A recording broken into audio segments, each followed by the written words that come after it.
place and fallen a couple of times. So when did these like falls start? It's been a couple of months. Couple of months. Mhm. Is there any specific way that you fall when you're off balance? What happened with these falls? The first one, and then you can dive into. I was going downstairs. Okay. Did you slip by any chance, or? I'm not sure. Okay. Okay. And other falls, like anything in particular that had happened? No. Okay. So did these falls happen while you were walking, or were you sitting down and you tried to stand up and you fell? When I was going down the stairs. Okay, okay. Both of these falls? Mhm. Okay. With these falls, have you noticed anything else? Besides, like, you feeling, is it like when you, with the fall, are you veering to one side or the other? I don't know. Okay, okay. With any sort of like other issues that are going on with these issues that you're having, like you have like sort of, your husband described that was like mask-like face is what he had said? Poker. Poker face, okay. Did he notice anything else in terms of your mood? No, he just, I think we kind of walk, I'll kind of walk a little slower, move a little slower now. Just moving a bit slow. Mhm. Okay, and did you notice, like, because I've been noticing that your hand has been, Sometimes it does that. okay. Does it do that all the time? I don't think so. Is it just a hand, or, That's what I've noticed. okay.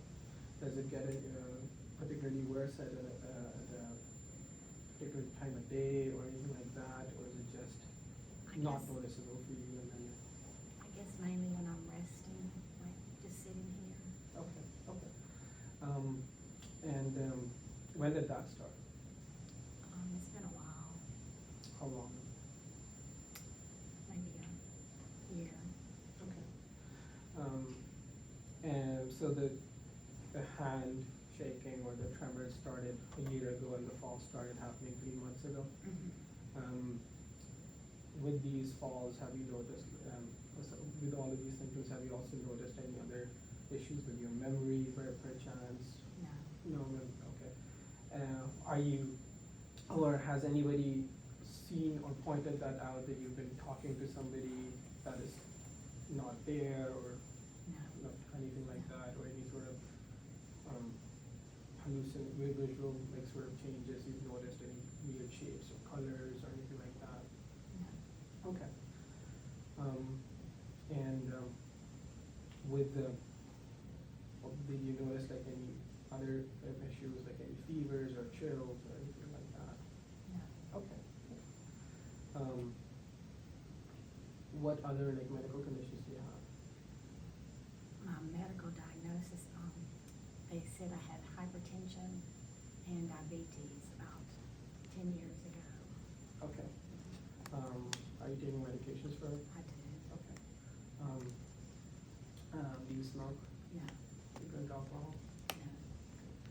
No. Any sort of recreational drug use or anything like that? Okay. In terms of like your family history, do you think like, has anybody else had any similar sort of issues? Well, both of my parents are deceased from cancer. My dad had lung cancer and my mother had breast cancer. Okay. Did they at any point in time notice like this tremor or anything like that? No. Okay. You have siblings? No. You have kids? Yes. Have they mentioned anything about having something? Okay. Well, I will go through like the exam, like I'll examine you and then we'll go from there, okay? Okay. Is there anything that you would want me to ask the patient? Maybe what medicine she's on? I don't know the names, but they're in the chart. Like trouble with finances, like keeping up with just basic. Yeah, So have you been having issues with, like, you know, doing your activities of, like, you know, changing yourself, bathing yourself, managing the finances, doing groceries? Okay, okay. What else do you think I should ask? Is she active? Does she work out? No, just regular activities.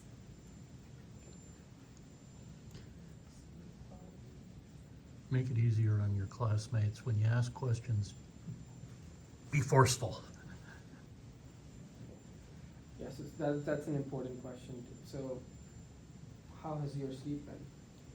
I do sleep like Okay. 6, 7 hours a night, but I don't always feel rested. Okay. And is there anything in particular that I should ask you if related to sleep in such a case? Have you ever found yourself sleepwalking, or has someone found you out of bed at night? No, Has your like, husband ever noticed you act out your dreams at home? no, he hasn't said that. Okay. Okay, so that's another thing that you wanna think about in this. What else do you guys think you can dive into?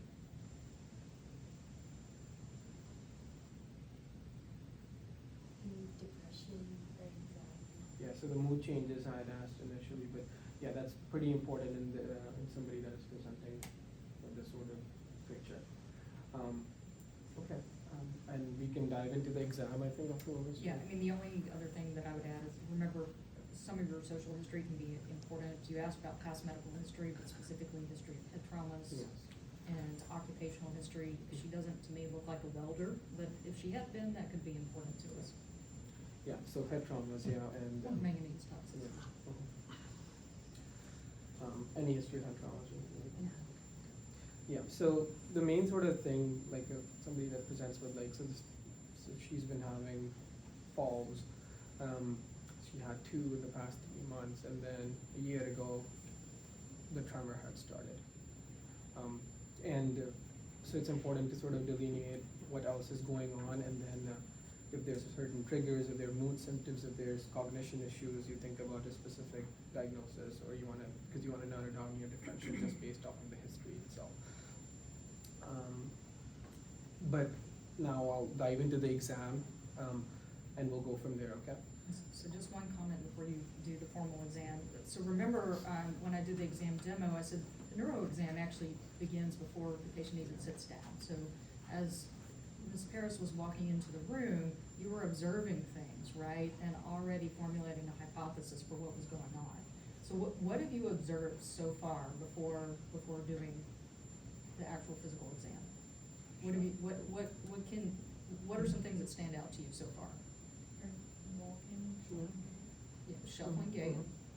What else about her gait? Yeah, so tremor of the right hand, just when it's supported. Changing direction, not very fluid. Uh-huh. Very short steps. So I think that's what you mean by not fluid. I mean, her walking very, very short steps. What about her posture when she's walking? Yeah? Let's do it. Mhm. What else? What else have you noticed? Put your arms by her side when she's walking.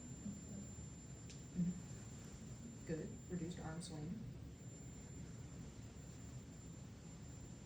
And so as the interview has gone along, she seems pretty cognitively normal, right? I mean, she doesn't know the names of her medicines, but a lot of people don't know the names of her medicines. Otherwise, I mean, she's been able to give us a reasonable history, so cognitively, although we didn't do formal testing, she seems to be cognitively normal, which is an important clue about what may be going on. So you have someone who appears to be cognitively normal, who has slow walking with very short steps, a hunched posture, reduced arm swing, and right hand tremor is what you've seen so far, and you haven't even touched her.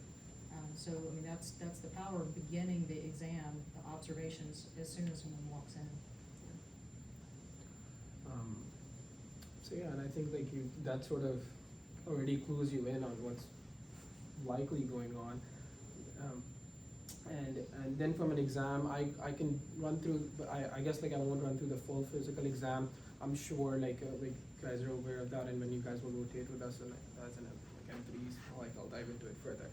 But just like sort of main sort of things to look at that you want to test first that are specific for this examination. I'm gonna test her like cranial nerves, and the main like head to toe is the way I do it, and in that way you just don't forget. If you just do head to toe, if you have a good system, you'll check for her pupils, you'll check for anisocoria, you'll check for REPD, all of that stuff. But extraocular movements is important. In somebody that you're suspecting possibly has some sort of movement issue. Particularly extraocular movements can be impacted in the plus syndromes, the Parkinson plus syndromes, which is why I'm gonna sort of like extraocular movements, like you, do you mind just staring at my finger, and you wanna just follow my finger with your eyes only, do not move your head. And you wanna ensure that they're burying their sclera. And I'm looking for any sort of end gaze nystagmus, any saccades or movement, which are just abrupt eye movements, and then up gaze, down gaze, and accommodation. But let's say somebody that had like a Parkinsonian plus type syndrome, that these movements will be impacted, particularly the upward gaze, and because your midbrain structures are impacted in PSP. So extraocular movements, and then you want to check for you want to just look at if you just look at the face in terms of just facial, like a trigeminal, I'll check for the sensation or everything with the facial symmetry, the facial symmetrical. But let's say somebody that has like, it might be hard to sort of, like in a simulated patient versus somebody that's not, like for reduced expressions, it's very, you can actually tell when you see somebody that has like reduced expressions, they will actually have like a mask-like face. The other thing you see in that situation is decreased blinking. Yeah. And so, as Dr. Bhatti was demonstrating the eye movements, you saw a decreased blink rate there. And a few things that are specific for, like, you know, if you're suspecting movement disorder or an extrapyramidal issue, you want to check for like frontal release signs, or what we call like, we do a glabellar tap. I usually do it with my fingers, and you basically tap on the forehead, and so it's hard to, like, you know, but like, basically the pathological reflex is that they would be blinking whenever you tap, okay? For a normal somebody that does not have Parkinson's disease, if you do the glabellar tap, eventually you can keep your eyes open when you keep tapping the forehead. But with a Parkinson's disease patient or somebody that has an extrapyramidal issue, they will keep blinking their eyes whenever you tap their forehead, and that's a positive Myerson sign. And that's what she was trying to elucidate. Then when you do, and that's because I was just doing the cranial nerve, so I just fit that in there. And then your motor exam, upper extremity, lower extremity strength, you want to grade the strength. So the main thing that's very important in somebody that you're suspecting has some sort of Parkinson or Parkinsonian feature, so you want to assess for tone.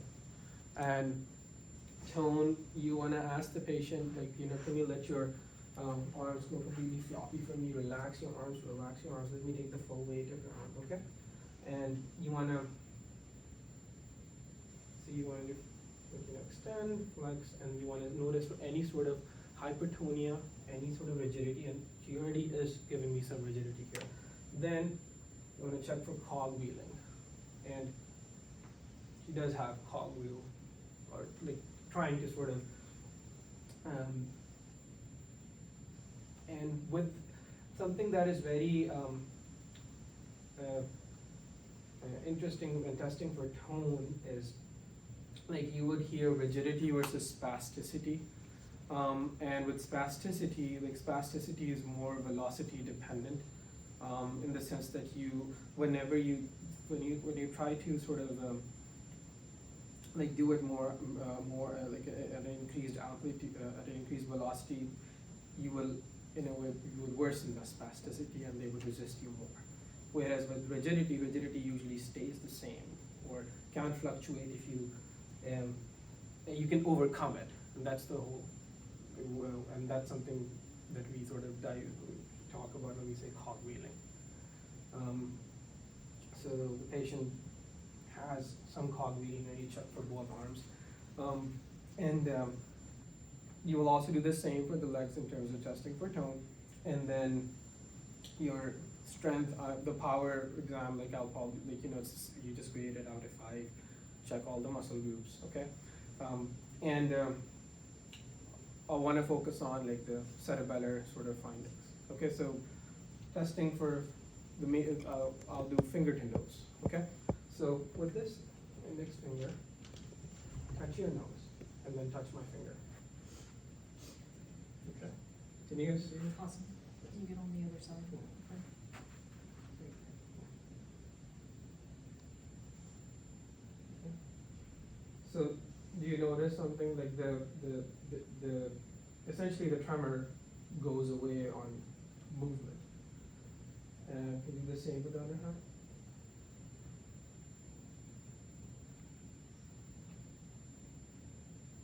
Okay. And that's something that's like in contrast with somebody that has an essential tremor that worsens with intention. There was no dysmetria on the exam, but if a patient is distracted, if you're talking to them or something like that, their tremor would worsen, and it would characteristically occur at rest. Okay. The other thing that you want to do is you want to check for repetitive alternating movements. And repetitive alternating movements, can you do this for me? Just follow with your fingers together, yeah, as fast as you can. Okay. And she has like more bradykinesia, more on the right side than the left, but. And so what he's seeing again is what I showed you. She's not making big amplitude deviations like he is, like he's showing her. And it gets smaller and slower as she continues to do it. And that is, so it's more, you're demonstrating bradykinesia with that, okay? So, and the same that you can do with the lower extremity. Lower extremity, what you can do is you can do foot tapping. And you can also do the toe to finger. I don't usually do it. I don't see people do it as much, but that's something that you can also do with the tone, power. And then reflexes, you will assess for reflexes the same way with the, and definitely, that's just something that you guys will just like get a quick hang of, like quickly checking reflexes, but just relax.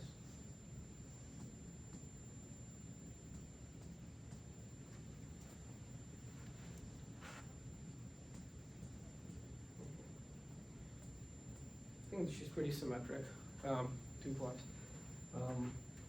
And same with the lower extremities. Okay. And then just to sort of check for upper motor neuron, I'll just check for a Hoffman, and a Hoffman with essentially reflection and a reduction of the thumb when you flick the middle finger, okay? Or the promener is something that I do is like, which is easier than the Hoffman, which is basically extending the middle finger, and you'll see the flexion or a reduction of the thumb, which is an upper motor neuron, more of a cervical myelopathy or something else that's going on. Okay, and then that is your main things that you look out for in the like motor aspect of it. Sensory, you will test for sensation, pinprick, and so light touch with either a cotton ball, pinprick with a safety pin, and you want to also assess for proprioception, because not only are you thinking about like just your movement disorder, you also want to think about some sort of other, if there's some nutritional component to it, and nutritional deficiencies, particularly like B12, can impact your dorsal columns, and that can give you proprioceptive defects with lateral like spinal thalamic involvement as well. And then we can assess the gait. That is very important in somebody that has Parkinson's, or if you have a concern of Parkinson's disease. So do you mind just sort of standing up and walking for me? Austin, can you come over here so they can see what's happening? Okay. So as you sort of saw, like even with her standing up, she required assistance a little bit and trying to, it was slow on standing. And then, do you mind just taking a few steps for me? Okay.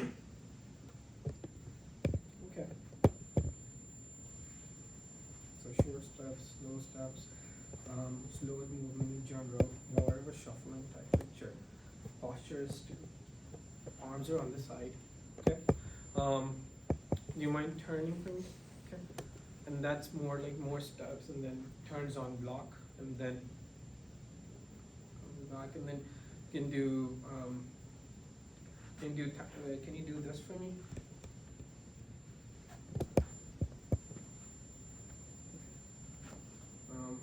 And so when we're not trying to demonstrate this in front of the camera, when someone is coming to see you because they've had falls, they feel unsteady when they're walking, when we're doing stress gaits, you always wanna be standing next to them to prevent a fall. I mean, sometimes it's just as simple as putting your hand on them, that gives them stability. So if we weren't trying to show things in front of the camera, that's what would happen in real life, is Yeah, we would be very close to try to yeah. prevent falls. Yeah, it's a reflex that I was just standing there. So, yeah, and then, then you wanna check for like retropulsion. So retropulsion, or the pull test, like if you ask him to stand and you pull backwards, and you do it with more force than this, and she took a few more steps, and I think like it's like more than a step. More than a step. More than a step is what is, and you would think of some sort of underlying pathology, because that's a, and with that pull test, then you would think that's something that can happen with like Parkinson's or with other Parkinsonian plus syndromes. So yeah, that's something that you would assess for with gait, and then you would also want to assess for like just Stuber Gomberg. And do you mind closing your eyes for me? Close your eyes. And legs together. Arms, can you lift up your arms? Both of them? Like this, stretch them out. Our legs together, please.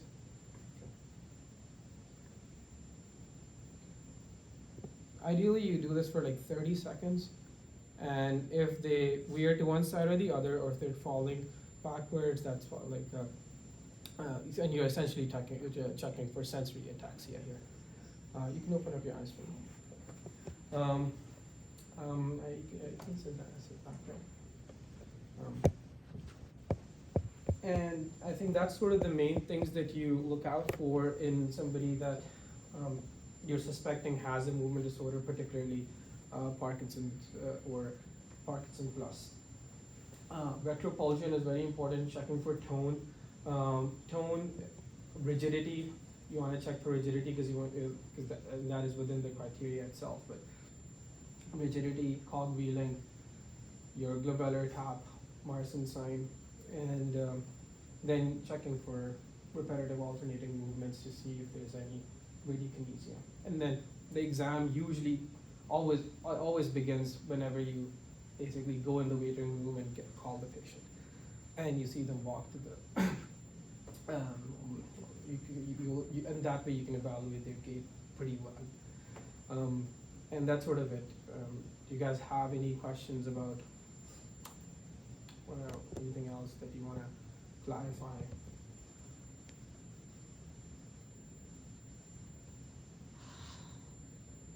Okay. Yeah, that was an excellent demonstration of Parkinsonian symptoms. Thank you. Mrs. Paris, would you mind coming out of character so that we can all thank you? Very helpful. Yes, ma'am, thank you. Thanks.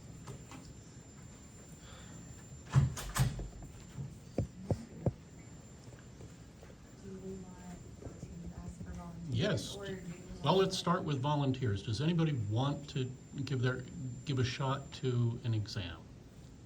Come on, this is zero pressure, because you're not getting graded on it. Go for it. Step forward. Can I have help from the? Yes, you can even, if things get bad, you can volunteer someone.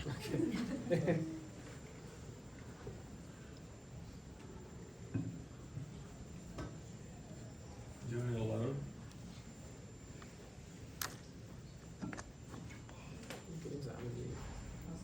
I can try and help you out. Go for it. Go for it. Someone stuck in the elevator. Let me go. Okay. All right. So I want you to pay attention to something that was demonstrated that you don't see in the online material, and that's that glabellar tap. And looking for the absence of or adaptation over time. The eye blink does not disappear in patients with Parkinson's. And that's an unusual one that you probably wouldn't see otherwise. All right, let's go for it. So are we starting from the very beginning? Or You are just starting from the very physical exam? beginning. Okay. Introduce yourself, find out who your patient is, Okay. the Hey. usual. My name is student Dr. Gillahan. What brings you in today? Been having these like weird movements. I don't know what's going on. Okay, can you tell me more about that? Well, it just sometimes like my mouth will just like open. I blink a lot. Sometimes I make humming noises. It's really embarrassing. How long has this been going on? Oh, well, I mean, I had them when I was a child. Okay, and how old are you now? I'm 40, 40, and so this has been going on since you were a child. like around 10. Okay, and the abnormal, you said blinking and mouth movements? Okay, has there been anything else you've noticed? No. Okay. Tell me more about these blinking and mouth movements. Is there anything that sets them off, causes you to do them more than other times? Not that I can narrow down. Okay. You said that this impacts your normal life, right? You said you're a little embarrassed about it, is that correct? Okay. What do you do? I'm a barista at Starbucks, Okay. and then I take a few classes at Heinz. Okay. Does this impact your ability to work? Not really my working ability. It bothers me when I'm doing my schoolwork. Okay. How often do these come? They're like all through the day. Okay, so if you were to say a time, I guess, difference between one of your blinking phases and the next one, how long would that last? Maybe a minute. Okay, so they're throughout the day. Okay, I'm noticing you're kind of rubbing your hands like this. Is that because you're nervous, or does that happen I a good bit? guess. No, it Okay. doesn't happen all the time. Okay, okay. Have these gotten worse since you were a kid? You said you started having them when you were a child. No, I wouldn't say they've gotten worse. Okay. They're just, when I was a kid, I took medicine Okay. for them, I guess, and I quit taking it when I was like 18. Okay. And so, I mean, that would be the only difference, I guess, Yeah. between now and then. What medicine was that? Do you remember? Clonidine? Clonidine? Yeah, Okay. something like that. Why did you stop taking it? Was the doctor tell you to, or just kind of, okay. You got older and didn't want to take it anymore? I guess. Okay. So I asked you if it's gotten worse. Did stopping the medicine make it worse, or that was just something you noticed and you just moved on? That's the only thing I could think of when they would become more frequent was Okay. after. So they became more frequent after the medicine, so that you stopped the clonidine. Okay. How do you sleep at night? Okay, I guess. I get like 6 or 7 hours sleep a night. Does this bother you at all? Hurt your sleeping ability? No. Okay. Do you live with anyone else, or do you live alone? Well, I have like my own apartment, but it's above my parents' garage. Okay. So yes and no. Okay, yeah. All right, let me think.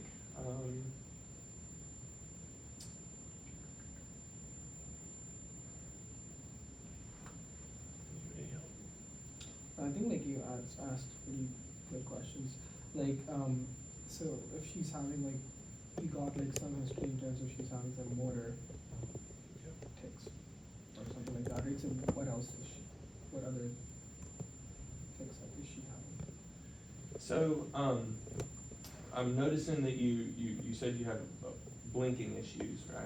And sometimes abnormal mouth movements. Have you noticed yourself ever saying words sporadically that you didn't mean to say?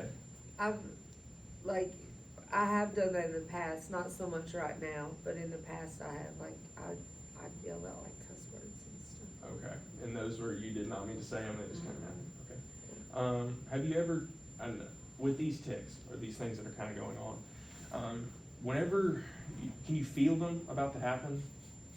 Yeah, sometimes I can feel that it's coming on, like, I can tell that I'm getting ready to. Have you ever, whenever they start, you feel them coming on, have you tried to like hold yourself from doing it, stop it from happening? Or just get I so don't know uncomfortable? I don't know that I've ever thought of how to stop it, Okay. I guess. Yeah, I can feel that it's fixing to happen, but I guess I had never thought of how to stop it. okay. Has anything ever helped with these tics or made it worse? I mean, I feel like when I was on the medicine as a child, they were Yeah. better. Okay, But aside from that, I don't know that I've known what to try to make it better okay. or worse. Yeah, is this your first time seeing someone about this? Well, since I was a kid, yeah. Okay, so it's been a while since you've come in. Mhm. Okay, well, I appreciate you coming and getting checked up, and we're gonna take the best care of you that we can. Is there anything else I need to ask before I move on to the? Other past medical stuff in there? Right. Have you ever had any other medical issues in your past? Any big illnesses, any surgeries, anything like that? As a child, I had, my tonsils and adenoids taken out. Okay. That's the only surgery I've ever had. Okay. And no other, I guess, neurological issues, no numbness in your past, no, have you ever had any headaches in your past? No. Okay. Let me ask you about your family history. Are your parents, are they still alive? Mhm. Okay. Do they have any conditions I should know about? Well, my dad and my brother, they get these weird movements too. Okay. So just your dad and your brother, is that correct? Okay. How, have they been going on, your dad and your brother, to the best of your knowledge, have they been going on throughout their life too?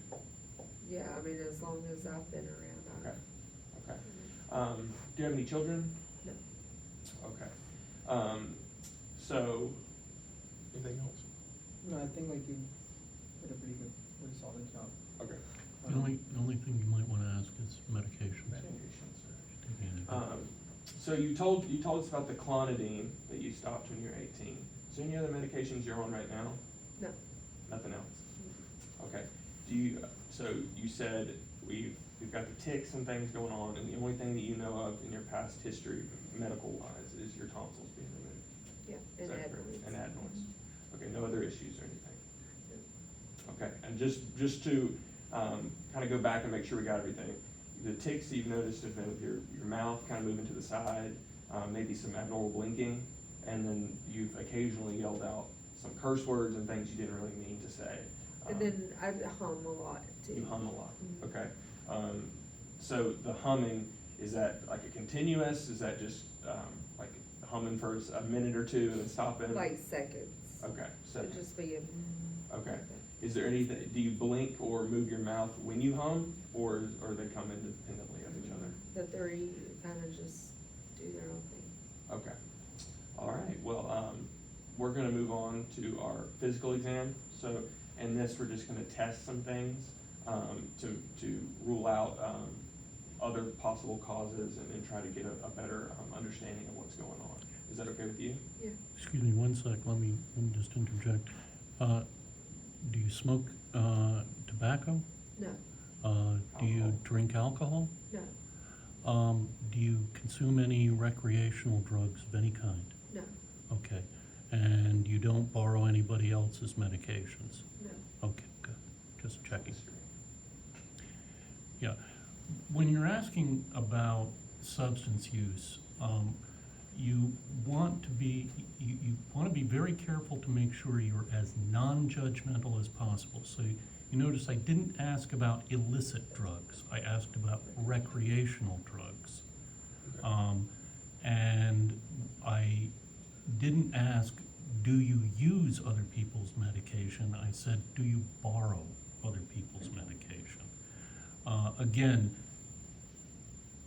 the way you ask these kinds of questions makes a big difference. It makes the difference between whether you get a truthful answer or not. Okay, so just side note there. And you Okay. can always sort of let them know that, hey, I'm about to ask this question, and I ask this to every single Right, patient. right. So sort of gauge them in before. Same sort of thing when you're asking about sexual history. You know, you just say, I ask everybody this. You know, I didn't single you out. Okay. No, I think like you did a fantastic job with the history. I guess like the main things, I guess like that's more of a, because there's a neuro and a psych tie-in into this.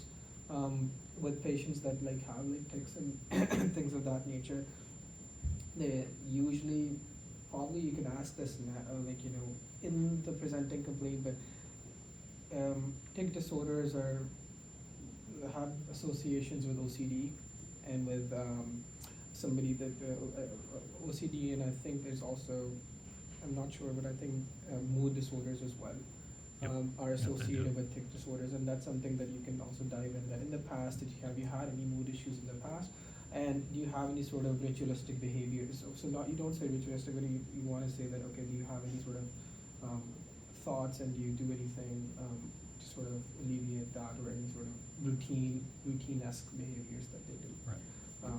Because there's an association with tic disorders and mood and OCD.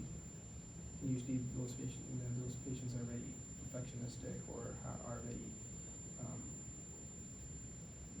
methodical. Yeah. And interestingly, there's been some recent evidence that suggests that at least some people with tic disorders will respond to the same drugs that are used to treat OCD, so SSRIs. And the other thing is ADHD. Yeah. But yeah, no, you did a fantastic job. And then exam-wise, in terms of the neurological exam, it's going to be the same sort of thing. You can sort of do the exam the way I went through it. Okay. And if you want, like, I can help you out. Yes, please help me out, I don't remember everything. Okay, so I'm gonna start by checking a few things in this region, is that okay? Sure. Alright, so first I want you to look at my finger with both eyes, alright? I'm gonna move my finger to side and up and down, and I want you to follow it, but don't move your head, okay?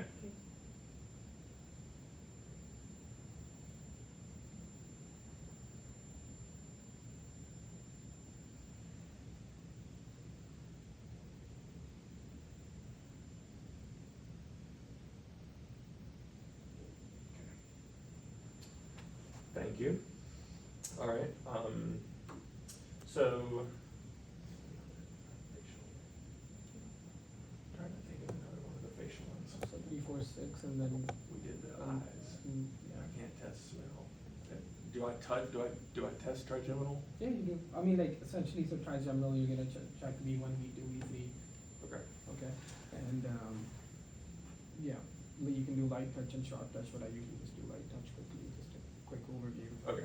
And then. I'm gonna gently touch your face. You just tell me if you can feel it, okay? Okay. We'll compare both sides. So if you touch one side above and then you touch the same side on the others, okay? Did you feel all that? Yes. Okay. Now I want you to blink really hard, hold them down, okay? Now I want you to purse your lips like this. Okay? Now make this little face. Okay? And now give me a big smile. Okay. Now I want you to open wide, Stick out your tongue. Okay. And then say, ah. Okay. Right, and you haven't noticed any hearing changes, anything like that, no ringing ears or anything? Okay. All right, is there any other cranial nerves? No, I think like you're good with the green. I can run through them later with you guys, but essentially, so the order that you stick with, okay, you take the pen light, check for the pupils, symmetric, same size, equal, reactive to light, and accommodation. Extraocular movements, varying the sclera on both sides, up and down as well, and then accommodation, convergence. And then trigeminal V1, V2, V3, same on both sides. Does it feel the same on both sides? Does it feel the same on both sides? 7 you've already done pretty well. Like closing their eyes tightly, like you have soap in them, blow out your cheeks for me, give me a big smile, show me your teeth. And even before that, you can sort of notice the temporalis and masseter muscle bulk. Cranial nerve 8, you will, the vestibular component and the cochlear component, what you can do is you can, we just do, just a finger rub grossly to test for hearing. That's what you will do on an inpatient service. But if you have more time and if you have a tuning fork, you can do the Vinay and Weber's test. Then 9 and 10, you cough and gag is something that you will most often do on a intubated patient. But cough and gag, like if you're not trusted with that and you're just asking them to open their mouth, you want to check for palatal elevation, if that's equal, uvula is midline or not. Then spinal accessory nerve, that would be your turning to one side, sternum, SCM muscle bulk, turning to one side, SCM muscle work, trapezius, shrugging their shoulders, okay? And then hypoglossal, stick out their tongue, move it from side to side. And if you suspect that there's some sort of other issue, you ask them to open their mouth, and then if you want to notice for any tongue fasciculations, that's something that's very important, particularly in ALS patients or somebody that you're suspecting has ALS, okay? And in her exam, when you were examining her, you know she's having excessive eye blinks. So that's already pointing you towards okay, so she already is having that tick, and that's a motor tick that she's having. The rest of the exam, you'll just do a motor exam, and your sensory exam is all the same. You can run through that, and then you'll be done. Okay. All right. Can you hold your arms for me like this? Okay. Don't let me push them down. Okay. Now do this. All right. Pull against me. Okay. Push against me. Okay. Can you hold up your fingers? Pull against me. Okay. With your leg, I'm going to put my hand here. Try to kick against me. Okay.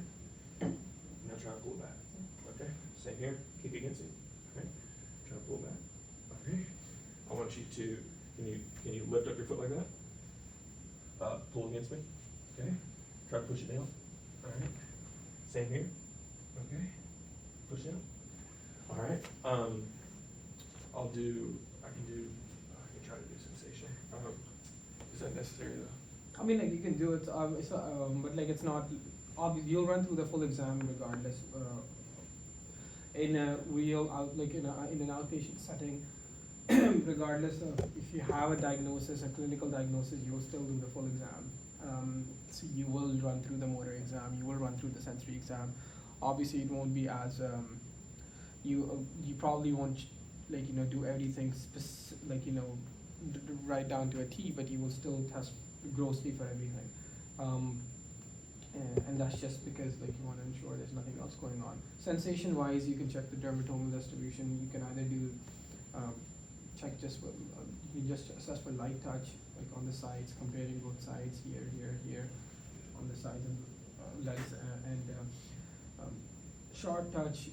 That is when you can with a safety pin. That is actually more sensitive, because with light touch grossly you could miss sensory deficit, but with sharp touch, there has been so many times where somebody that has had some sort of a thalamic issue, a thalamic stroke or whatever, and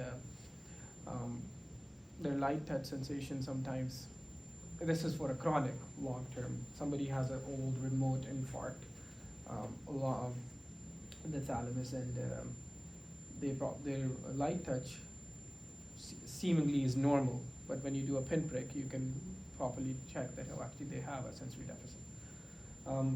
But yeah, you don't have to run through that, like that's something, like, you know, but that's what you would, in the full outpatient setting, you will still do the full exam.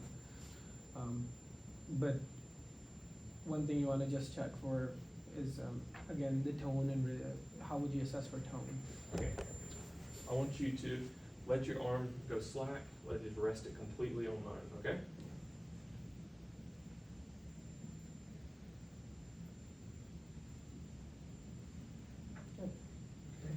Yeah, and then cogwheeling, how would you do that? I wasn't able to see it earlier. Yeah, so cogwheeling would just be, just relax your arm, and basically, when you wanna rotate. Just make a rotation. Okay. And do this as well, sort of extension, flexion. And she has normal tone, but like somebody that has rigidity, like you'll feel resistance and you'll be able to overcome it. Spasticity will be somebody that if you move their extremity, the spasticity, when you try to move it more, it's gonna get worse. That'll be your tone. With the motor exam, like you also did a pretty good job, like, you know, I think. But you'll see when you like rotate with us, like in terms of motor, you isolate each muscle group. So if you're checking for strength, can you go like this for me? Don't let me push down. So you check for delts. Go like this. Don't let me pull. Don't let me pull. Push against my hand. Push against my hand. Stretch out your arms like that. Bring your wrist back. Don't let me push in. Don't let me push in. So like isolate each muscle group, and that way you can actually test for that specific that specific muscle. Okay. But yeah, overall, like, you know, the main thing that you noticed was excessive blinking in her exam, and the rest of her exam is pretty much benign reflexes. You can try. I'm not gonna ask you. I know they're hard to, like, you know. You just need more practice, more practice, and then you'll get the hang of it. So, what do you guys think is going on? Tourette's, Yeah. Why do you think it's Tourette's? the motor tics. Yeah. She has multiple different type of tics. The clonidine helped. Family issue. So yeah, with Tourette's, they will have classically multiple motor tics and at least one vocal tic. So this patient has one vocal tic at least. They had two actually. They were humming and they were, what was the other vocal tic that she had? Sounding curse word. So And there you that go. started before she was 18. Yep. Usually with Tourette's, and like, it will start pretty much very early when you're between ages of 7 or 8, 10, peaks around the age of 10, and then throughout adolescence it improves and then it goes down, and it responds well to it responds well to clonidine, and other, like, so the treatment in itself is more specific specific psychotherapies, but medications can help. Off the top of my head, I think so the main ones that work, like clonidine is a good option, and I think you can also use amphetamines as well, but Yeah. that's something that Tell you a quick story about Tourette's that's just for fun. I did my postdoctoral training at the NIH, and one day we were taking a prospective postdoc over to the clinical building for lunch. And as we were leaving, we passed by the big auditorium in the building, which is Mazur Auditorium. And it was lunchtime, and the doors popped open, and out poured the meeting of Tourette's syndrome patients for a seminar. So there were all sorts of vocal tics coming out of the seminar. I don't believe there were any curse words, but there was a lot of barking and that sort of thing. And the the prospective postdoc turned at us and said, "What is that?" And we said, "Oh, that's just a convention of former NIH postdocs." Is the presence of a focal tic a good way to distinguish between OCD versus Tourette's? Does OCD also have motor tics present, or is it just that Not feeling of normally. anxiety? Normally, the tics that you might see with OCD are going to be much more in the realm of ritualistic behaviors. Flicking a light switch on and off multiple times, washing your hands multiple times. Because basically, the thing to remember with an obsessive compulsive disorder is the obsession is the intrusive thought. The compulsion is a behavior that relieves that thought, at least momentarily. What makes OCD problematic is that the compulsive behavior never lasts. The relief from the compulsive behavior never lasts long. And because the intrusive thought, for example, the world is contaminated, I'm contaminated, keeps popping up, and you keep doing the ritual. Now, in the case of a tic disorder, it seems to be more subtle than that. There doesn't seem to be,